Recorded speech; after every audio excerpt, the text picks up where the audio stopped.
एक बार कोई बच्चा देख लेना उसको। गुड इवनिंग बच्चों, आज हम बहुत ही इंपॉर्टेंट टॉपिक कर रहे हैं अकाउंटिंग रेशियोज, और इसका ये सेशन 1 है। इसमें मैं लिक्विडिटी और सॉल्वेंसी कवर करने वाला हूँ। लिक्विडिटी और सॉल्वेंसी सिर्फ दो ही रेशियो आज करेंगे। नेक्स्ट सेशन में हम एक्टिविटी एंड प्रॉफिटेबिलिटी करेंगे, और ये परफेक्टली बोर्ड्स के लिए बहुत ही इंपॉर्टेंट टॉपिक क्वेश्चंस होने वाला है। Let's start with this. Ratios का इंट्रोडक्शन छोटा सा आप ले लो। Ratios, it is an arithmetical number calculated as a reference to relationship of two or more numbers and can be expressed as a fraction, proportion, percentage and a number of times. Now what is the accounting ratios? ये तो ratio था जो mathematical numbers होता है। Accounting ratio है may be expressed as an arithmetical relation between two accounting variables, जो दो accounting information के base पे जो calculate होता है, that is called accounting ratios. The technique of accounting ratios is used for analyzing the information contained in financial statement for the assessing the solvency, efficiency and profitability of the firms. Objective इसका क्या क्या होता है मैंने highlight कर दिया है। Simplify करना अकाउंटिंग इंफॉर्मेशंस को, डिटरमाइन करना liquidity, short term and long term financial obligations को, ऑपरेशनल एफिशिएंसी को असेस करना, प्रॉफिटेबिलिटी ऑफ द बिजनेस को एनालाइज करना, और कंपैरेटिव एनालिसिस को इंटर या इंट्रा फर्म कंपैरिजन करने के लिए इसको इनेबल करना। मैंने इसमें की पॉइंट्स को हाईलाइट कर दिया। नेक्स्ट है एडवांटेज ऑफ रेशियोज एनालिसिस। तो ये टूल्स फॉर बहुत हेल्पफुल टूल है for analysis of financial statement. ये सिंप्लीफाई करता है अकाउंटिंग डेटा को।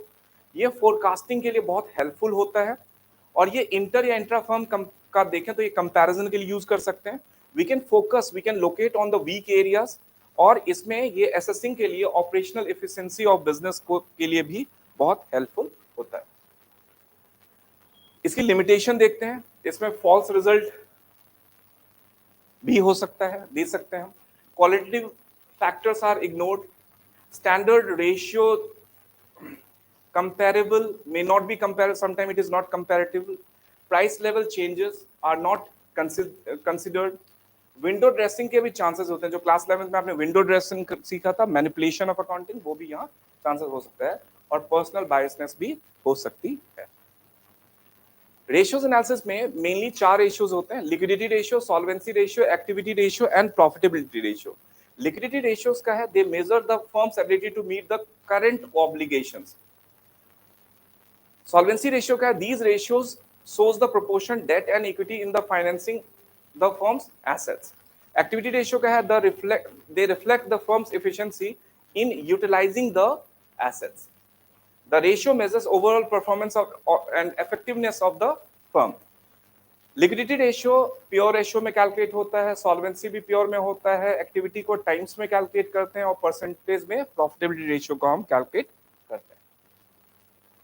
लिक्विडिटी रेशियो में दो फॉर्मूले हैं main, current ratio and liquid ratio. Current ratio का फॉर्मूला होता है current assets upon current liabilities. Liquid ratio का फॉर्मूला होता है लिक्विड और quick assets upon current liabilities. Liquid assets को हम लिक्विड, क्विक और एसेट भी बोल सकते हैं। तो लिक्विड, क्विक और एसेट इसका सेम नाम हो गया। क्विक एसेट्स निकालने के लिए करंट एसेट्स में से आपने इन्वेंट्री को माइनस कर दिया और प्रीपेड एक्सपेंसेस को माइनस कर दिया, तो you will come to know about the quick assets. Current ratio को हम वर्किंग कैपिटल रेशियो भी बोलते हैं। This ratio establish the relation between current assets and current liabilities, used to assess the short term financial position of the business. इसका ideal ratio क्या होता है अपना? 2:1 का होता है, ठीक है। A very high current ratio implies heavy investment in current asset which is not at all good. तो ये कुछ टर्म्स हैं जो आपके इस रेशियो से कंपैरिजन होता है। इसका आइडियल रेशियो जो होगा वो 2:1 का होगा। आपने सपोज 3.5:1 का किसी का ऑर्गेनाइजेशन का है, तो वो गुड नहीं है, क्योंकि आपने, इसका मतलब है कि ज्यादा हैवी इन्वेस्टमेंट आपने कर दी है। नेक्स्ट है इंक्लूडेड इन करंट एसेट्स। इसमें क्या क्या करते हैं? तो आपको पता है, आपने बैलेंस शीट पढ़ा हुआ है, तो वही CIT CSO वाला जो टर्म है वो यहाँ आएगा। CIT CSO में C पहला है करंट इन्वेस्टमेंट, दूसरा है इन्वेंट्री। जब मैं इन्वेंट्रीज की बात कर रहा हूँ तो excluding the loose tools and stores and spares. जब भी मैं ट्रेड रिसीवेबल की बात कर रहा हूँ, it includes 2 points, bills receivable and debtors. जब भी मैं डेटर्स की बात कर रहा हूँ तो net debtors, net amount of debtors, जब भी नेट डेटर्स की बात कर रहा हूँ तो प्रोविजन जब भी होगा it should be subtracted from the value of debtors.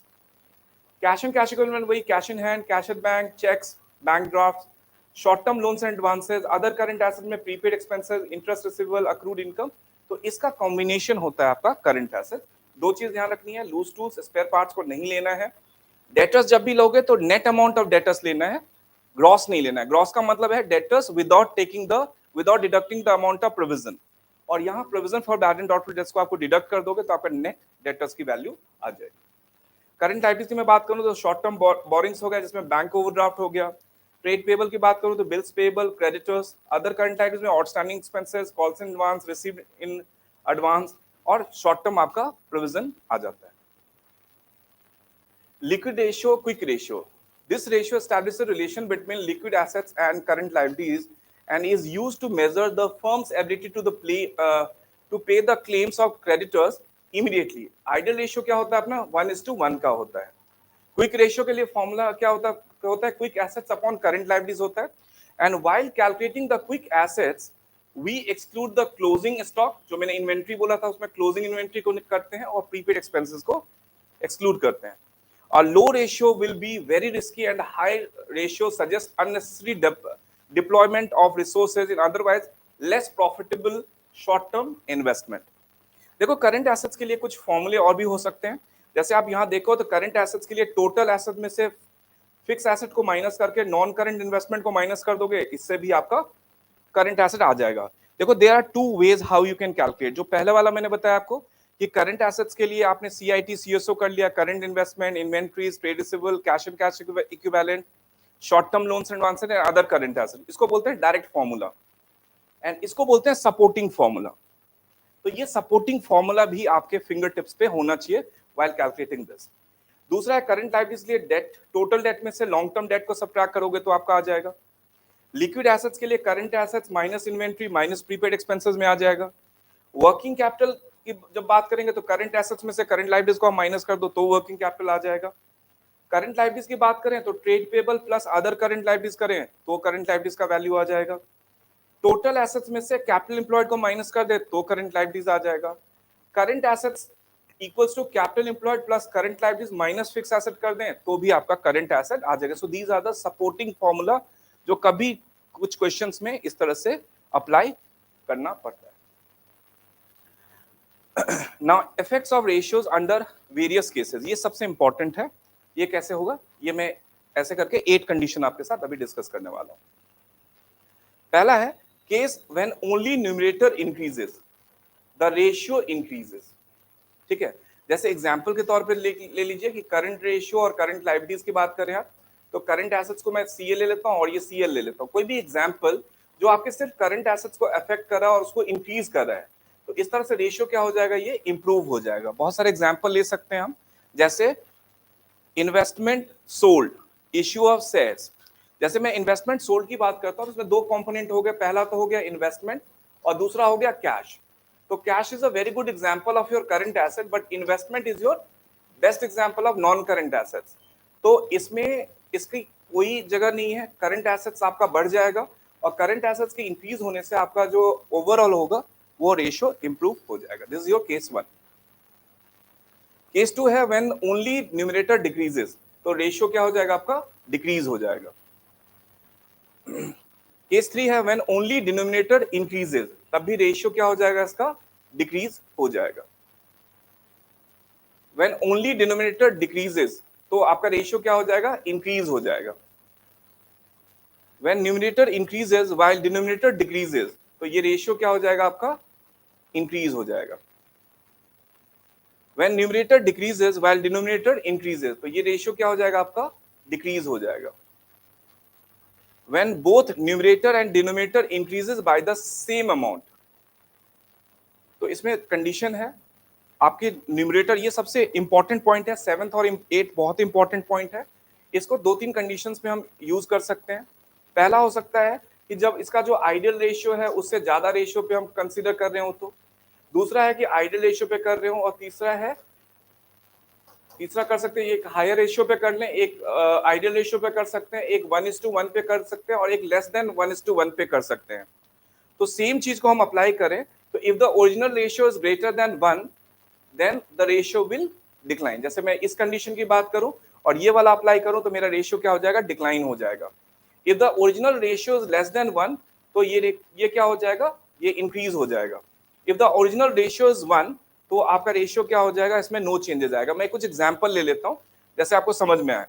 जैसे एग्जांपल के तौर पे पहला मेरा रेशियो है सपोज 2:1 का, दूसरा रेशियो है मेरा 1:1 का, एंड तीसरा रेशियो है मेरा से 0.86:1 का। मैंने एग्जांपल लिया कि इस कंडीशन में आपके दोनों कंडीशंस ये कह रहे हैं कि आपके न्यूमरेटर डिनोमिनेटर इंक्रीज होने चाहिए।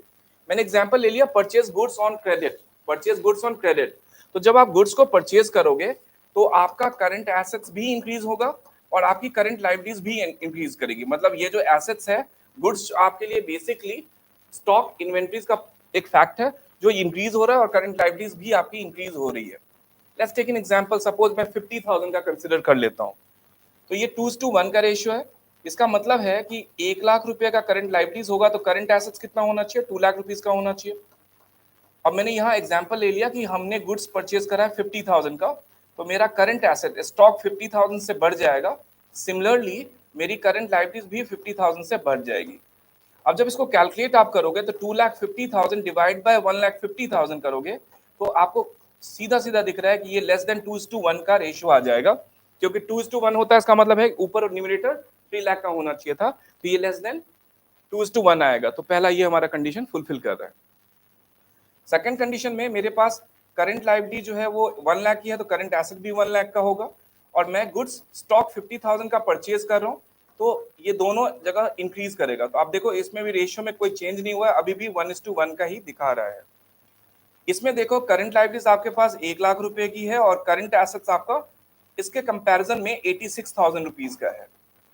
सपोज मैंने 50,000 का स्टॉक खरीदा है तो ये 50,000 का स्टॉक यहाँ प्लस होगा और यहाँ भी 50,000 का स्टॉक प्लस हो गया। तो आप जब इसको कैलकुलेट करोगे आप तो 1,36,000 डिवाइड बाय 1,50,000 तो आप देखोगे कि ये जो रेशियो है इससे बढ़ के ये 0.9293 के आसपास इसका हो जाता है। नेक्स्ट कंडीशन में यही है, when both numerator and denominator decreases by the same amount.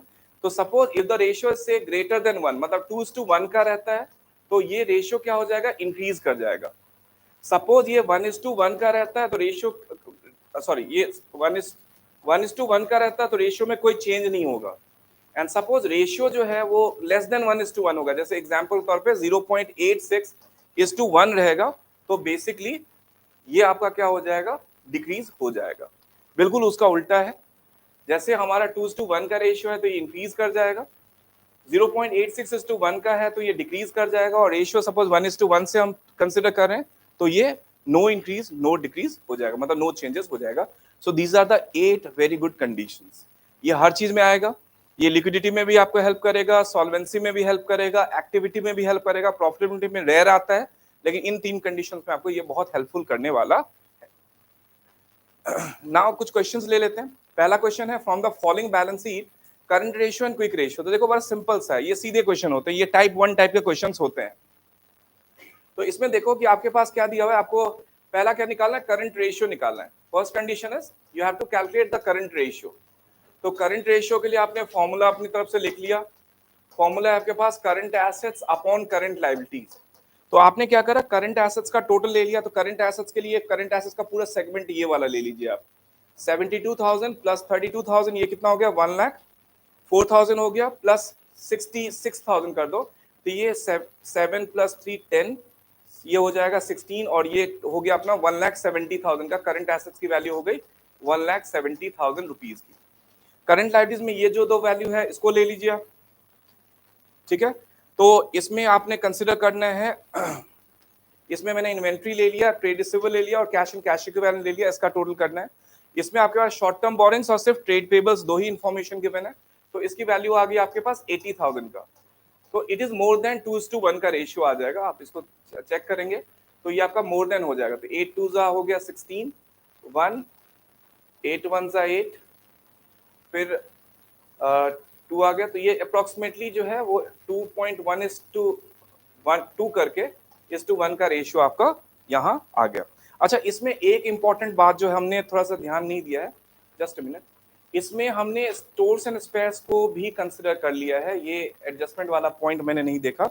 ये देखिए स्टोर्स एंड स्पेयर्स यहाँ दिया हुआ है, एक सेकंड, यहाँ देखेंगे आप स्टोर्स एंड स्पेयर्स जो है ये मैंने इसको इग्नोर कर दिया। स्टोर्स एंड स्पेयर्स आपके पास 10,000 गिवन है, तो इसको ध्यान में रखना चाहिए। आप देखो जो इन्वेंट्री 72,000 की है, इसमें से स्टोर्स एंड स्पेयर्स का माइनस हो जाएगा, तो ये कितना हो जाएगा फिर 62,000 हो जाएगा। तो जो हमने टोटल 170 का कैलकुलेट करा तो वो कम हो गया, कितना हो जाएगा 160 का हो जाएगा। एंड करंट लायबिलिटीज में कोई चेंज नहीं है 80,000 का, क्योंकि हमने पढ़ा था कि जब भी आपके पास इन्वेंट्री होगा तो loose tools and spares, stores and spares को आपको डिडक्ट करना है। डेटर्स होगा तो आपको प्रोविजन को क्या करना है, रिड्यूस करना है। ये एडिशनल इन्फॉर्मेशन में यहाँ नोट के पॉइंट ऑफ व्यू दिया था, इसको हमने इग्नोर करा, इसको भी कंसिडर करना है। इन्वेंट्री आपके पास 72 का, इसमें से आप ये 10,000 डिडक्ट कर देंगे, 62,000। ट्रेड रिसीवेबल में कोई चेंज नहीं है, कैश एंड कैश, इसको सम अप करेंगे 160 डिवाइड बाय 80, तो ये आपका रेशियो हो जाएगा 2:1 का। ठीक है जी। उसके बाद सेकंड हमारा है क्विक रेशियो। तो क्विक रेशियो की मैं बात करूं तो इसका फॉर्मूला हो जाता है quick assets upon current liabilities, quick assets upon current liabilities. तो यहां देखो करंट लायबिलिटीज में तो कोई चेंज नहीं है, आपका 80,000 का ही करंट लायबिलिटीज है। लेकिन जब आप करंट एसेट्स को कंसिडर करेंगे तो आप क्या क्या कंसिडर नहीं करेंगे, आप सिंपली इन्वेंट्री को कंसिडर नहीं करेंगे। इसका मतलब है कि सीधा सीधा आप ट्रेड रिसीवेबल और कैश एंड कैश इक्विवेलेंट को ही कंसिडर करने वाले हैं, क्योंकि आप करंट एसेट्स में से इन्वेंट्री को माइनस ही कर दोगे, प्रीपेड एक्सपेंसेस को माइनस ही कर दोगे। तो चलो प्रीपेड एक्सपेंसेस नहीं दिया हुआ है, लेकिन इन्वेंट्री को आपको माइनस करना पड़ेगा। तो इन शॉर्ट व्हाइल कैलकुलेटिंग मैं एक काम करता हूं, इन्वेंट्री को मैं कंसिडर ही नहीं करता, मैं सिर्फ ट्रेड रिसीवेबल और कैश एंड कैश इक्विवेलेंट को कंसिडर कर लेता हूं। तो 32 प्लस 66 ये जो हो गया 98,000 आपका हो जाता है। तो इसको हम सिंप्लीफाई कर लें, इसको हम सिंप्लीफाई कर लें तो 98 डिवाइड बाय 80, तो ये आपका 1.225, ये आपका आ जाएगा 1.225:1 का रेशियो यहां आ जाएगा। ओके, नेक्स्ट वन है वर्किंग कैपिटल है आपके पास 7,20,000 का, क्रेडिटर्स है आपके पास 40,000 का, अदर करंट लायबिलिटीज है आपके पास 2 लाख का। Calculate the current ratio. तो देखो करंट रेशियो को कैलकुलेट हमें करना है, लेकिन इसके लिए हमारे को पहले सबसे पहले फॉर्मूला देखना पड़ेगा एंड उसके बाद देखनी पड़ेगी क्या क्या इंफॉर्मेशन हमारे पास है और क्या क्या हमें कैलकुलेट करना है। सो करंट रेशियो को कैलकुलेट करने के लिए the formula is current assets upon current liabilities, current assets upon current liabilities. तो आप देखें कि आपके पास वर्किंग कैपिटल दिया हुआ है, क्रेडिटर्स दिया हुआ है और अदर करंट लायबिलिटीज दिया हुआ है। तो सबसे पहले आप यहां देखें कि आपके पास करंट लायबिलिटीज दिया हुआ है। आप बोलोगे सर कैसे दिया हुआ है? तो आपके पास क्रेडिटर्स की वैल्यू दे रखी है, क्रेडिटर्स की वैल्यू दे रखी है आपके पास 40,000 की, और अदर करंट लायबिलिटीज आपके पास दे रखा है 2 लाख रुपीस का। तो बेसिकली ये जो 2,40,000 का अमाउंट है ये आपका कंप्लीट करंट लायबिलिटीज हो जाएगा। अब दूसरी बात है कि आपको पता है, we know that in order to ascertain the working capital, in order to ascertain the working capital the formula is current assets minus current liabilities. In order to ascertain the working capital, current assets में से current liabilities को आप minus कर दें तो आपके पास working capital आ जाता है। तो इसमें भी हम क्या कर सकते हैं कि हमारे पास करंट लायबिलिटीज है और हमारे पास वर्किंग कैपिटल है, लेकिन हमारे पास करंट एसेट्स मिसिंग है। तो करंट एसेट्स को कैलकुलेट करने के लिए हम working capital plus current liabilities को हम करें तो ये हमारा करंट एसेट्स आ जाएगा। तो देखो वर्किंग कैपिटल आपके पास 720 का दिया हुआ है, 720 का दिया हुआ है। करंट लायबिलिटीज आपके पास 2,40,000 का दिया हुआ है। तो इट मींस कि आपके पास जो करंट एसेट्स की वैल्यू है वो 9,60,000 रुपीज की है। तो आप देखो कि आपके पास दोनों अवेलेबिलिटी है, करंट एसेट्स आपके पास 9,60,000 की आ गई और करंट लायबिलिटीज आपके पास 2,40,000 का, ये हमने कैलकुलेट कर लिया। तो if you could find out, तो ये आप देखोगे 24 1 जा 24 4 जा, तो ये आपका 4:1 का रेशियो, करंट रेशियो आ जाएगा। ठीक है, next one is X Limited has a current ratio of 3.5:1 and quick ratio of 2:1 if excess of current asset over quick asset represented by inventories of rupees 24,000। बच्चे उसमें दो क्वेश्चन हो सकते हैं। Inventories की जगह में यहाँ प्रीपेड एक्सपेंसेस भी माइनस हो जाता, मतलब प्रीपेड एक्सपेंसेस भी हो सकता था, क्योंकि आपको पता है कि करंट एसेट से जब आप क्विक एसेट कैलकुलेट करते हो तो इन्वेंट्रीज को करंट एसेट से माइनस करते हो, प्रीपेड एक्सपेंसेस को भी माइनस करते हो, तो इनसे दोनों पॉसिबिलिटीज हो सकती है। बहुत सिंपल सा कंडीशन है। जब करंट रेशियो आप निकालते हो तो फॉर्मूला क्या होता है आपका, current assets upon current liabilities. तो आपके पास ये करंट लायबिलिटीज 1x में है, तो ये करंट एसेट कितना होगा, 3.5x हो गया। आपके पास क्विक रेशियो का फॉर्मूला क्या होता है, quick assets upon current liabilities. तो आपके पास लायबिलिटीज 1 है तो क्विक एसेट कितना होगा, ट्वाइस हो जाएगा। तो मैं दोनों कंडीशन में करंट लायबिलिटीज को x मान सकता हूं, ठीक है। So let the current liabilities be x, let the current liabilities be x, let the current liabilities be x। तो करंट एसेट्स कितना हो जाएगा, करंट एसेट हो जाएगा हमारा 3.5x हो जाएगा। लिक्विड एसेट्स कितना हो जाएगा, ट्वाइस हो जाएगा करंट लायबिलिटीज का, तो ये हो जाएगा हमारे पास 2x का हो जाएगा। And we know that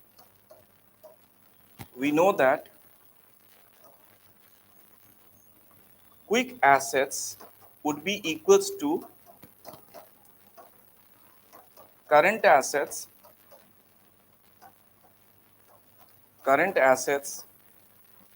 minus inventories.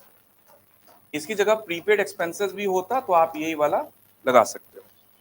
तो हमारे पास देखो बहुत सिंपल सी चीज है, हमारे पास इन्वेंट्रीज दे रखा है, करंट एसेट्स, और ये हम फाइंड आउट करते हैं। तो can I do like this, current assets minus quick assets will give you inventories, ऐसा कर सकते हैं। तो बहुत सिंपली हो जाएगा, क्योंकि आपके पास ये वैल्यूज गिवन है। देखो करंट एसेट्स में आपके पास 3.5x है, क्विक एसेट्स में आपके पास 2x है, और इन्वेंट्रीज आपके पास जो है वो 24,000 रुपीज का दिया हुआ है। So if you could calculate the value of x, तो ये कितना हो जाएगा, 24,000 डिवाइड बाय 1.5। इसको आप सिंप्लीफाई करोगे तो इसकी वैल्यू कितनी आ जाएगी, 16,000 की वैल्यू आ गई। x माना किसको था आपने, करंट लायबिलिटीज को माना था, राइट। तो x equals to current liabilities equals to 16,000 आ गया, ठीक है। x equals to current liabilities equals to 16,000 आपका आ गया, पहला आंसर। दूसरा आंसर क्या आपका आ जाएगा, करंट एसेट्स की मैं बात करूंगा तो 16,000 इंटू 3.5, क्योंकि 3.5 टाइम्स था, तो ये हो गया 48, और ये हो गया 48 प्लस 8 56,000। मैं क्विक एसेट्स की बात करूंगा तो क्विक एसेट करंट लायबिलिटीज का ट्वाइस था, मतलब x का ट्वाइस था। तो 16,000 into 2 that would be how much, 32,000। तो ये आपका इस वैल्यू से आपने ये वाला आंसर कैलकुलेट कर लिया। नेक्स्ट क्वेश्चन, क्वेश्चन नंबर 4 है, current ratio of a company are rupees 5,60,000, current ratio is 2.5:1 and quick ratio is 2:1. Find the value of inventories, find the value of inventories। तो इसमें भी हम निकाल सकते हैं। देखो ये हमारी करंट लायबिलिटीज है, तो दोनों में क्या होगा, सिमिलरिटी होगी। मतलब ये 560 का होगा तो ये कितना हो जाएगा, 1120 का हो जाएगा, है मैं करेक्ट। ये 560 का हो जाएगा तो ये इसका 2.5 टाइम्स ज्यादा हो जाएगा। तो करंट एसेट्स और इसका जो डिफरेंस है, करंट एसेट्स और इसकी वैल्यू का जो डिफरेंस है, वही आपका आंसर आ जाएगा, ठीक है। तो बहुत सिंपल है, आपके पास करंट रेशियो का जो फॉर्मूला है, आप इससे इसका वैल्यू निकाल लीजिए। करंट रेशियो का जो फॉर्मूला है, आप फॉर्मूला लगाते हैं CA upon CL, current asset upon current liabilities. तो करंट लायबिलिटी जो है आपके पास 5,60,000 का दिया हुआ है, करंट एसेट्स को आपने x मान लिया है, और ये आपके पास 2.5:1 का रेशियो दिया हुआ है। तो सिंपली आप इसको मल्टीप्लाई इस तरह से कर सकते हैं, x की वैल्यू निकालेंगे तो it should B how much, 5,60,000 into 2.5, ठीक है। सो 5 लाख को 2.5 से करेंगे तो 12,50,000 हो जाएगा, और 60,000 को 2.5 से करेंगे तो 150 हो जाएगा। तो बेसिकली ये 14 लाख रुपीज होना चाहिए, ठीक है। आप देखो 560 को ट्वाइस करेंगे 1120 का हाफ, सॉरी 560 का half that would be 280, 14 lakh हो जाएगा। तो आपके पास करंट एसेट्स की वैल्यू कितनी होगी, 14 लाख की होगी। इसी तरह से आपने क्विक रेशियो का जो फॉर्मूला है वो भी लगा लिया, दोनों जगह कंपेयर कर लिया आपने। तो फॉर्मूला क्या लगाया आपने, quick assets upon current liabilities. तो आपको पता है करंट लायबिलिटीज की वैल्यू यहाँ कितनी दे रखी है, 5,60,000 की दे रखी है। तो क्विक एसेट कितना लगाओगे आप, x लिखोगे, और इनका रेशियो क्या है, 2:1। Just doing the cross multiplication, यहाँ आपको x की वैल्यू आ जाएगी, that is twice of current liabilities. तो ये टोटल आ जाएगा आपका 11,20,000 का। ठीक है, now we know that current assets में से if you could subtract the inventories,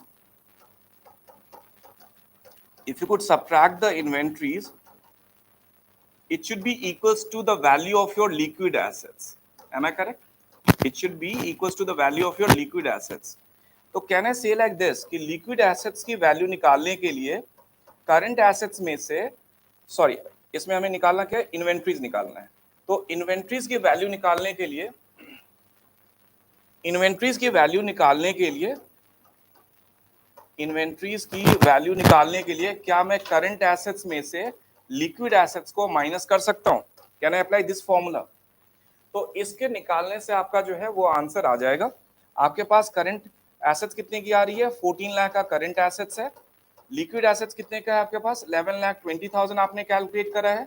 तो इन दोनों के बीच का जो डिफरेंस अमाउंट है that is 2,80,000। Yes, this is the answer, this is the value of your inventories. ये आपका इन्वेंट्रीज का वैल्यू जो है वो 2,80,000 rupees. Now fifth question, current asset of a company आज रुपीज 5 लाख। ठीक है, और करंट रेशियो हमारे पास 2.5:1 का है एंड लिक्विड रेशियो हमारा 1:1 का है। Calculate the current liabilities and liquid assets. ये कैलकुलेट हमारे को करना है इसी के हेल्प से। तो बहुत सिंपल है, ये भी सिंपल है। जैसे करंट रेशियो का मैं फॉर्मूला यहां देखूं तो हमारे पास फॉर्मूला लगाते हैं current assets upon current liabilities.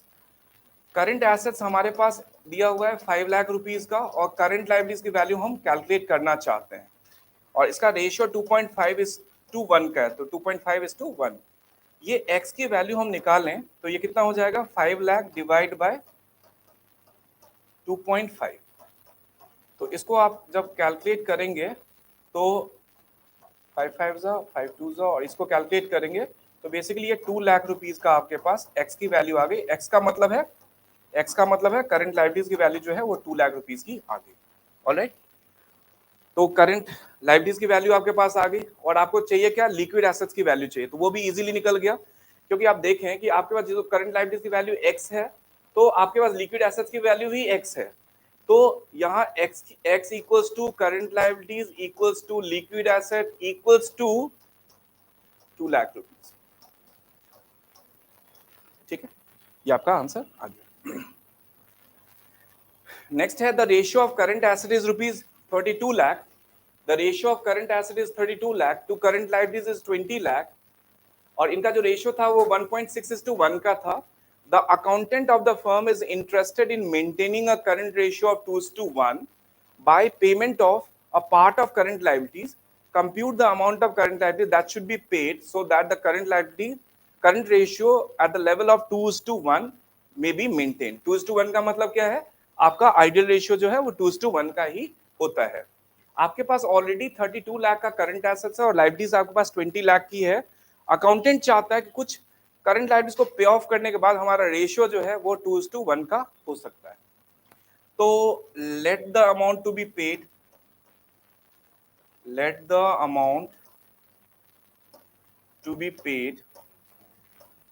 bx। तो यहां आप करंट एसेट्स में से x को माइनस कर दें, करंट लायबिलिटीज को x माइनस कर दें, तो क्या ये 2:1 के रेशियो इक्वल आ जाएगा? हाँ जी, आ जाएगा। कैसे? क्योंकि जब भी आप लायबिलिटीज को पे ऑफ करोगे तो आपका कैश एक कंपोनेंट है जो बहुत अच्छा एग्जांपल है करंट एसेट्स का, वो डिडक्ट हो जाएगा, और आपके पास लायबिलिटीज भी डिडक्ट हो जाएगी जो पार्ट था करंट लायबिलिटीज का, राइट। तो इसमें आप देखें कि करंट एसेट्स की वैल्यू 32 लाख रुपीस की थी माइनस x, और करंट एसेट्स का दिया हो गया, करंट लायबिलिटीज की वैल्यू है 20 लाख माइनस एक्स, और जब ये हम कर देंगे, पेमेंट कर देंगे, तो हमारा रेशियो 2:1 का हो जाएगा। Now if you could simplify this, तो आपके पास ये जो वैल्यू आ जाएगा 40 lakh minus 2x equals to 32 lakh minus x. तो एक्स की वैल्यू आप निकाल लें तो ये 8 लाख रुपए का जो अमाउंट है, ये सपोज हम पे कर देते हैं, 8 लाख रुपए का जो अमाउंट है ये हम पे कर देते हैं, तो इसका मतलब हमारा जो आइडियल रेशियो है वो हम मेंटेन कर सकते हैं। ये बहुत अच्छा क्वेश्चन है। इसमें क्वेश्चन में आपसे पूछा जा सकता है कि सपोज आपका जो रेशियो है वो 1.5:1 का है, 1:1 का है, और लेस देन 0.8:1 का है। मैं आपको एक चीज बताता हूँ जिसमें ये हेल्पफुल हो सकता है, मैं आपको बताऊं, ये सिर्फ 2 कंडीशंस में ही आपको थोड़ा सा ट्रबल करेगा। अब वो कौन सा कंडीशन है जो 7th और 8th की पोजीशन पे मैंने बताया, जिसमें आपका करंट एसेट्स इंक्रीज हो रहा है, करंट लायबिलिटीज भी इंक्रीज हो रहा है, ठीक है। तो उसमें जो 1.5:1 बताएगा उसका ठीक उल्टा 0.8:1 बताएगा, ठीक है। अच्छा, इसमें हमें क्या करना है, क्विक रेशियो से करना है। अच्छा, तो थोड़ा डिफरेंट हो सकता है। सबसे पहले देखिए पेमेंट ऑफ आउटस्टैंडिंग लायबिलिटीज, ये कैसे इफेक्ट करता है, हर चीज को थोड़ा सा एनालाइज करते हैं। तो देखिए जब भी पेमेंट ऑफ लायबिलिटीज है तो ये आपके लिक्विड एसेट्स को भी डिक्लाइन करता है, और आपके करंट लायबिलिटीज को भी डिक्लाइन करता है। तो जब भी आप इसका डिसीजन बनाएं तो इसके रेशियो पे आप इसको लिख दें, जैसे 1.5:1 का है, इसका मतलब है कि आपका करंट लायबिलिटीज सपोज 1 लाख रुपए का है, तो करंट एसेट्स आपके पास कितना हो जाएगा, 1,50,000 का हो जाएगा। मैं एक वैल्यू ले लेता हूँ, सपोज जैसे मैं 50,000 का बताता हूँ कि ये 50,000 की हमने आउटस्टैंडिंग को पेमेंट करा है, तो दोनों जगह से हमने 50,000 माइनस कर दिया, इसकी वैल्यू 1 लाख अपॉन 50,000 आ गई, तो मतलब इसका रेशियो कितना हो जाएगा, 2:1 का होगा। पहले कितना था, 1.5:1 का था, इसका मतलब रेशियो क्या हो रहा है, इंप्रूव हो रहा है। 1:1 में कोई भी चेंज नहीं आएगा, 0.8:1 में इसका उल्टा हो जाएगा। आप चाहो तो चेक कर लो, 0.8:1 में इसका उल्टा हो जाएगा। जब हम 0.8:1 से करेंगे तो आपके पास करंट लायबिलिटीज 1 लाख रुपए की, तो इसका मतलब करंट एसेट्स कितना हो जाएगा आपके पास, 80,000 का हो जाएगा। इसमें से आप 50,000 माइनस करेंगे और यहाँ भी 50,000 माइनस करेंगे, तो आप देखेंगे कि 30,000 डिवाइड बाय 50,000, तो यहाँ जो रेशियो है आपका वो और भी कम हो जाएगा, ये 0.6:1 के आसपास में आ जाएगा। नेक्स्ट है debentures of 2 lakh converted into equity shares, इसका कोई चेंज ही नहीं होगा। ये डिवेंचर्स जो है इसका कोई चेंज नहीं होगा, क्योंकि debenture is a very good component of debt और equity shares is a component of equity. तो while calculating the liquid asset neither the debenture nor the equity are being affected, तो ये नो चेंज वाला item है। Next है purchase goods on credit. तो देखिए बहुत सिंपल सी बात है, इसमें क्या होगा, लिक्विड एसेट्स की बात करें, liquid assets upon current liabilities, तो ध्यान रखें कि आपके पास सिर्फ करंट लायबिलिटीज आपका इंक्रीज हो रहा है, लिक्विड एसेट्स में कोई फर्क ही नहीं पड़ेगा। क्यों, ये जो गुड्स है इसका बेस्ट नाम क्या है, इन्वेंट्रीज। गुड्स का मतलब आपका स्टॉक का मतलब है, तो स्टॉक तो आप कंसिडर करते नहीं हो, तो इसमें लिक्विड एसेट्स में कोई फर्क नहीं पड़ा, तो the ratio will decline. Bills receivable endorse to a creditor, जब आप बिल्स रिसीवेबल इंडोर्स करते हैं तो liquid assets upon current liabilities आप करते हैं, तो बिल्स जब इंडोर्स करते हैं तो लिक्विड एसेट्स भी कम हो जाएगा और आपका क्रेडिटर्स भी कम हो जाएगा। ये बहुत इंपॉर्टेंट रेशियो है। जब आप इसको 1.5:1 की वैल्यू से लेके चलेंगे तो ये क्या हो जाएगा, रिड्यूस हो जाएगा। ये क्या हो जाएगा, इसमें कैलकुलेट करेंगे तो ये क्या हो जाएगा, रिड्यूस हो जाएगा।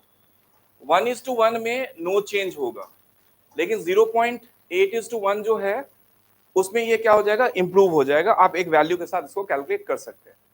नेक्स्ट है sale of goods costing ₹50,000 for ₹45,000। तो बेसिकली हमने सेल करा है, तो अल्टीमेटली हमारा कैश क्या हो गया, इंक्रीज हो गया, तो हमारा रेशियो जो होगा वो इंप्रूव हो जाएगा।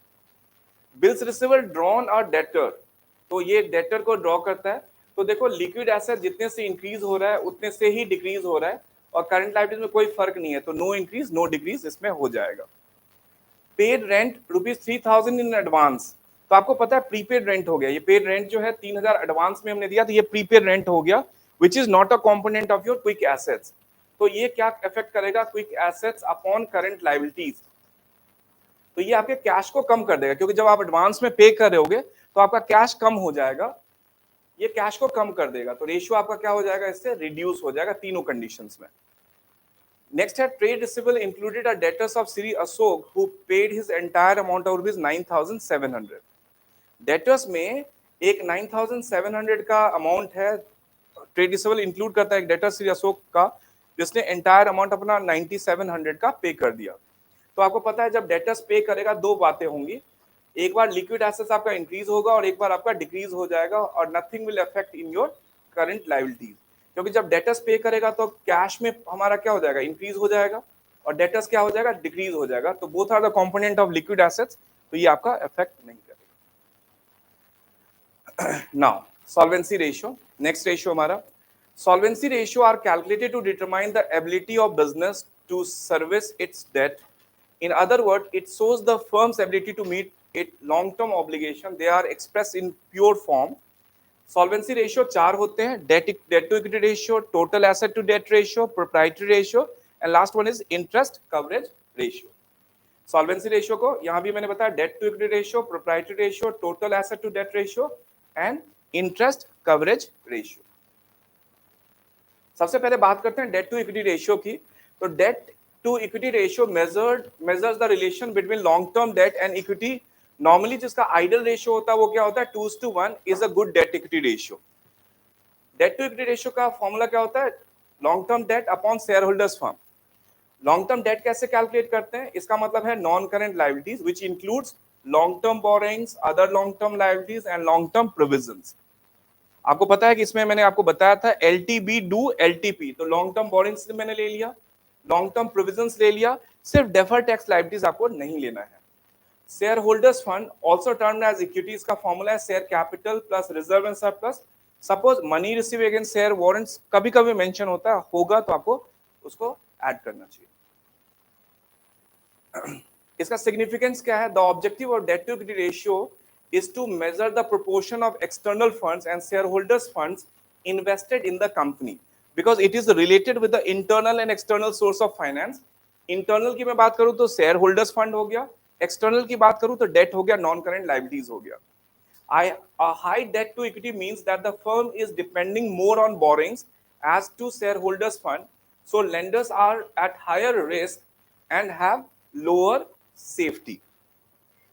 Next है a low ratio means that the firm is depending more on shareholders fund than borrowing, so lenders are at lower risk and having a higher safety. A low ratio reflect more safety and security, so it is considered to be safe if debt equity ratio is 2:1, जिसका ideal ratio भी है।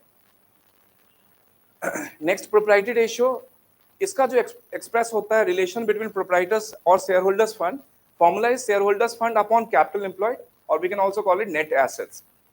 Proprietary ratio की मैं बात करूं तो may be express either as pure और percentage, ये एक ऐसा रेशियो जिसको आप परसेंटेज में भी कैलकुलेट कर सकते हो। तो share holders fund upon capital employed into 100 करके इसको प्योर और परसेंटेज दोनों में आप कैलकुलेट कर सकते हो। कैपिटल एम्प्लॉयड के लिए फॉर्मूला है total assets upon minus current liabilities, और इसके लिए लायबिलिटी साइड अप्रोच से हम देखें तो इसका फॉर्मूला है share capital plus reserve and surplus. ठीक है, एसेट साइड अप्रोच में करें तो non current assets plus working capital minus non current liabilities will give you the asset side approach से इसकी वैल्यू आ जाती है। नॉन करंट एसेट्स के देखें तो tangible plus intangible plus non current investment plus non long term loans and advances. Current assets की मैं देखूं तो वही सारा CIT CSO की बात करो, current investment, inventories, trade receivable, cash and cash equivalent, short term loans and advances and other current assets. ये वो टर्म है जो यहाँ करंट एसेट्स और यहाँ यूज हुए हैं, उसको यहाँ मैंने फिर से समझाने की कोशिश करी है। ये करंट एसेट है, इसका मतलब क्या होगा, इतने सारे आइटम से। ये करंट लायबिलिटीज है, इसका मतलब ये सारे आइटम जो हम ऑलरेडी डिस्कस कर चुके हैं उसकी बात हम करते हैं। नॉन करंट लायबिलिटीज की बात करें तो long term borrowings and long term provisions आपका हो गया। इसका सिग्निफिकेंस देखें तो the objective of this ratio is to measure the proportion of total asset finance by proprietors fund. ठीक है, a high ratio means adequate safety for unsecured lenders and creditors. It also means improper mix of proprietors fund and loan fund, which result in low return on investment. A low ratio indicate greater risk to unsecured lenders and creditors and the firm getting benefit of trading on equity. Total asset to debt ratio, by name it's clear, ये जो है the ratio measures to the extent of coverage of long term debt by assets. Formula है total assets upon long term debt. The higher ratio indicates the asset have been mainly financed by owners fund and long term is adequately covered by asset. This ratio is expressed by pure form. इसके फॉर्मूले non current assets के लिए वही fix निकालेंगे, tangible plus intangible plus non current investment plus long term loans and advances. Current assets का formula आपको पता ही है, ठीक है. इसका सिग्निफिकेंस देखेंगे. The objective of this ratio is to establish relationship between total assets, long term debt of the firm. It measures the safety margin available to the lenders of the long term debt. It measures the extent to which debt is covered by the asset of the firm. A high ratio means higher safety to the lenders.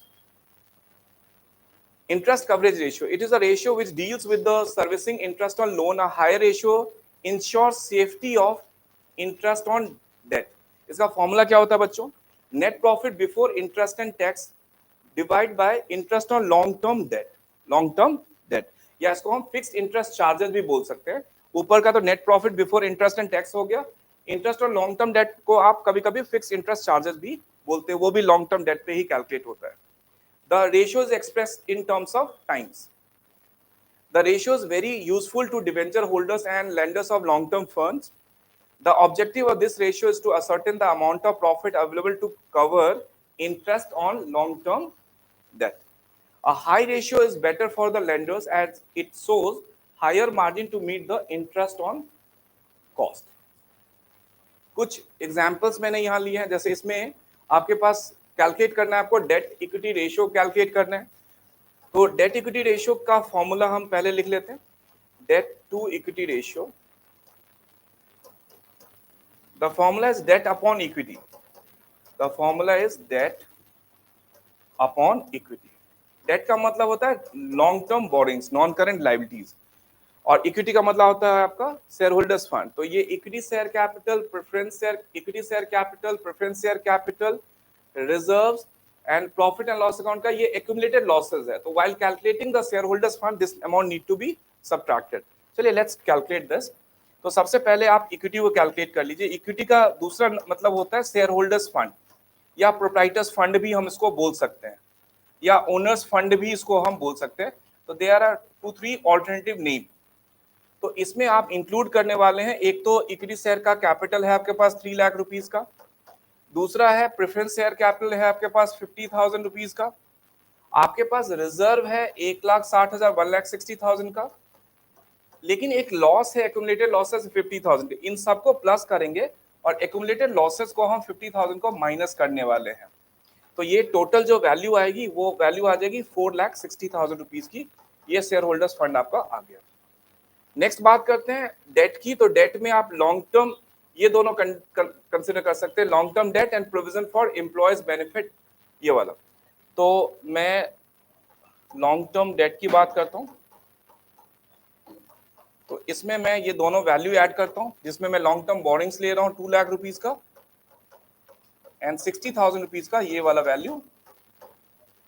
जो provision for benefit है ये 60,000 का, इसका 60,000 का ले रहा हूँ. इसको आप सिंप्लीफाई कर लेंगे. 4,60,000, सॉरी, डेट की वैल्यू हमारे पास है 2,60,000 की. डेट की हमारे पास वैल्यू है टोटल 2,60,000 की वैल्यू हमने कैलकुलेट करी है, और इसकी वैल्यू हमारे पास कैलकुलेट हुई है 4,60,000 रुपीज. इसको सिंप्लीफाई कर लेते हैं. तो ये हमारा हो गया, इसको और भी सिंप्लीफाई कर सकते हैं, 13:23 हो गया. इसको और भी सिंप्लीफाई हम करके क्लोज टू 1 के रेशियो में ले आ सकते हैं. नेक्स्ट है हमारे पास P Limited has a term loan of 10 lakh. Interest on loan for the year is 1,25,000 and its profit before interest and tax is rupees 5 lakh. Calculate the interest coverage ratio. सबसे पहले इसका interest coverage ratio का एक formula आप लिख लें. तो interest coverage ratio की मैं बात करूं तो इसका फॉर्मूला है net profit before tax net profit before interest and tax, net profit before interest and tax upon fixed interest charges, fixed interest charges, ये इसका फॉर्मूला है। तो अब देखते हैं कि इसमें क्या क्या हमारे पास अवेलेबिलिटी है। सबसे पहले आप देखें कि आपके पास जो लोन है वो 10 लाख रुपीस का दिया हुआ है, इंटरेस्ट ऑन लोन 1,25,000 का दिया, तो we don't have to calculate anything, ये ऑलरेडी हमारे पास गिवन है। Profit before interest and tax जो हमारे पास दिया हुआ है, profit before interest and tax 5 lakh का दिया हुआ है, तो सारी इंफॉर्मेशन आपके पास गिवन है। ये आपका 5 लाख रुपीस का already net profit before interest and tax given है, और आपके पास फिक्स इंटरेस्ट चार्जेस जो है वो 1,25,000 का है। तो इसको आप कैलकुलेट करते हैं तो ये आपका 4 टाइम्स आंसर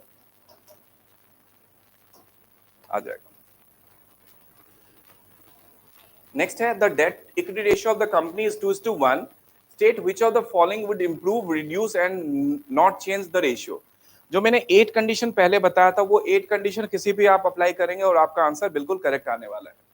वो 8 कंडीशन ही सारे कंडीशन को हैंडल करता है, चाहे वो लिक्विडिटी रेशियो की बात करें, एक्टिविटी रेशियो की बात करें, और कई बार ये सॉल्वेंसी रेशियो में भी आ जाता है।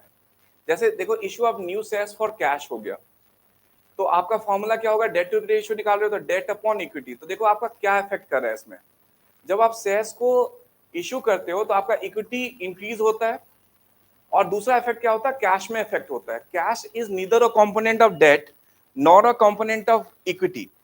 कैश जो है neither a component of debt nor a component of equity, cash is a component of current asset. तो करंट एसेट की तो बात हम कर नहीं रहे, तो सिर्फ हमारा ये इक्विटी को इफेक्ट कर रहा है, और इक्विटी क्या कर रहा है, इंक्रीज कर रहा है। और जो 8 कंडीशन मैंने आपको बताया है उसको आप देखेंगे ध्यान से, तो मैंने बताया है कि जब भी आपका डिनोमिनेटर जो है वो इंक्रीज होता है तो ओवरऑल आपके रेशियो क्या कर देगा, डिक्लाइन कर देगा, रिड्यूस कर देगा। तो इसका आंसर क्या होगा, रिड्यूस हो जाएगा। ठीक है। दूसरा है इशू ऑफ बोनस शेयर्स, ये नो चेंज होता है। इशू ऑफ बोनस शेयर्स क्या होता है, तो बेसिकली आप उसके नंबर ऑफ शेयर्स को बढ़ा लेते हैं, लेकिन उसमें नो कैश आइटम होता है। फिजिकली जो है वो वैसे जो नंबर ऑफ शेयर्स है आप उसको इंप्रूव कर लेंगे, लेकिन उसमें शेयर्स में एक्चुअली कोई फर्क पड़ता नहीं है। तो दिस इज द इंफॉर्मेशन कि आपका ये नो चेंजेस वाला कैटेगरी में आ जाएगा। रिडम्पशन ऑफ डिवेंचर, देखो ये डेट अपॉन इक्विटी है, जब आप रिडीम करोगे तो आपका डिवेंचर्स क्या हो जाएगा, डेट कम हो जाएगा। और दूसरा कंपोनेंट क्या है, कैश है। Cash is neither a component debt nor a component of equity. तो हमने सीखा कि जब न्यूमरेटर कम होता है तो रेशियो आपका क्या हो जाएगा, ये रेशियो भी आपका रिड्यूस हो जाएगा।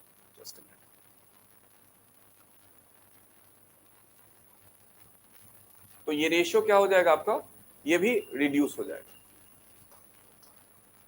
नेक्स्ट है conversion of debenture into preference shares. तो आप देखें कि इसमें क्या हो जाएगा, डेट अपॉन इक्विटी है, आप क्या कन्वर्ट कर रहे हो, डिवेंचर्स को कन्वर्ट कर रहे हो प्रेफरेंस शेयर्स में। तो डिवेंचर्स क्या हो जाएगा हमारा, कम हो जाएगा, और प्रेफरेंस शेयर्स इक्विटी हमारा क्या हो जाएगा, इंक्रीज हो जाएगा। तो मैंने सिखाया हुआ है कि आप देखोगे उसमें 5th 6th कंडीशन में है कि जब आपका न्यूमरेटर डिक्रीज होगा और आपका डिनोमिनेटर जो है वो, सॉरी, न्यूमरेटर डिक्रीज होगा और डिनोमिनेटर आपका इंक्रीज होगा, तो रेशियो क्या हो जाएगा आपका, रिड्यूस हो जाएगा। नेक्स्ट है purchase of fix asset on a long term deferred payment basis. देखो ये डेफर्ड पेमेंट बेसिस का मतलब ये होता है लॉन्ग टर्म लोन के बेसिस पे करते हैं, इसी को हम हायर परचेजेस भी बोलते हैं, ताकि हम उसको इंस्टॉलमेंट जो है विद इन अ ईयर नहीं देते और आराम से इसको पे करते रहते हैं। ठीक है। रिपेमेंट ऑफ लॉन्ग टर्म, इसका क्या होगा, इसका इस कंडीशन में डेट अपॉन इक्विटी हो गया, तो पहला फैक्टर क्या आ जाएगा, फिक्स एसेट आ जाएगा जो आपने खरीदा है। So fix asset neither a component of debt nor a component of equity, ये कहीं भी इफेक्ट नहीं कर रहा है। दूसरा हो गया कि इसको आपने long term deferred payment basis में कराया, तो मतलब आपका डेट बढ़ जाएगा। तो डेट बढ़ जाएगा, न्यूमरेटर बढ़ जाएगा, तो रेशियो क्या हो जाएगा आपका, इंक्रीज कर जाएगा, इंप्रूव कर जाएगा। ठीक है। और लास्ट कंडीशन है repayment of long term loan. तो देखो जब भी आप लोन पे करते हो तो दो बातें आएंगी, एक तो आपका लोन लायबिलिटीज कम हो जाएगा, लोन कम हो जाएगा, दूसरा कैश कम हो जाएगा। तो basically we are only concern with the debt, क्योंकि कैश जो है करंट एसेट्स का फैक्टर है, ये डेट टू इक्विटी रेशियो में इसका कोई यूज नहीं है। तो आपका देखो आपका न्यूमरेटर डिक्लाइन हो रहा है, इसका मतलब रेशियो क्या हो जाएगा आपका, रिड्यूस हो जाएगा।